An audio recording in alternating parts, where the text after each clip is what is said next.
Korvasienen metsästystä. Kyllä täältä vähän näitä löytyy. Helatorstain tienoa.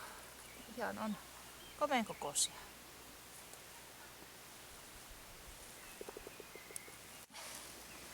Siellä niitä yrittää piilotella.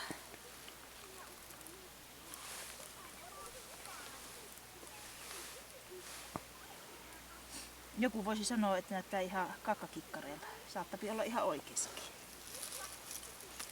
Tulee siitä silti hyvää. Lisää luonnonmakuja. Ketunleipiä.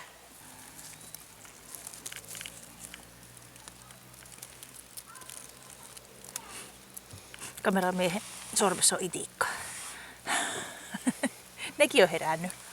Pari vuotta vanha aukkohakkuu, missä korvasienet tykkää kasvaakin. Meillä oli toinenkin aukko tuolla kauempana. Sinne on parina vuonna kiivetty tutkimaan. Ei sillä enää mitään ollut.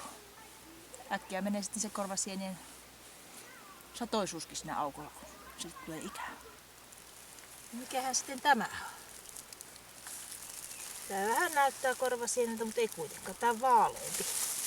Jos tuo on aidon korvasienen väri ja olomuoto, niin ei tuo kyllä korvasieni ole. Eikä tuo minusta oikein ole se piispan hiippakaan.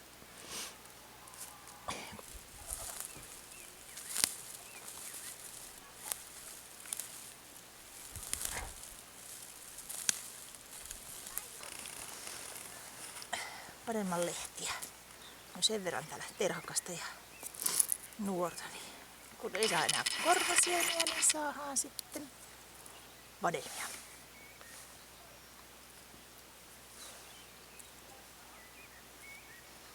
Tämmöisessä tuoreessa vadelmalehden versussa niin on vähän semmoinen pähkinäinen fiilis.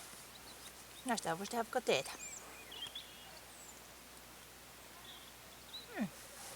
Salaattia. Viherpiperät. Maistuisiko kuvaajallekin? Saalis ei ollut suuren suuri, mutta eipä tuota kovin kaukanakaan käyty. Oho! Täällä on aivan sairaan iso ja lihava etana. Pannaanko pannulle matkaan? Tulisi hyvät proteiinit.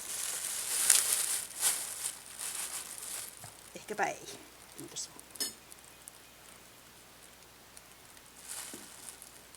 Korvasieniä on helppo siivota. Sen kun ottaa vaan hiekat pois ja vähän halkaisee, että siellä ei ole mitään ylläreitä keskellä. Just mallia etanaa. Vähän voi hiekkaa olla. Edistää ruoansulatusta. Kyllä sitä yksi pala 2 henkilölle tuli.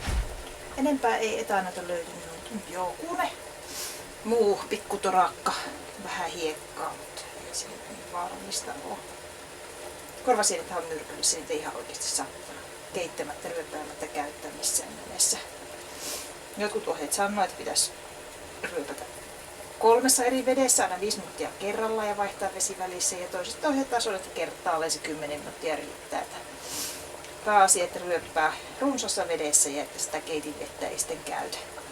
Ja että tuulettaa hyvin samalla kun sitä ryöppää, ettei me hengittele näitä höyryjä. Ei muuta kuin me vaan supsautetaan ne sinne kiehumaan. Taidan kiehauttaa sen pari kertaa sen 10 minuuttia, niin eipä ole ainakaan asiassa teillä nokan koputtamista. Ruoka valmista. Tuu muru syömään.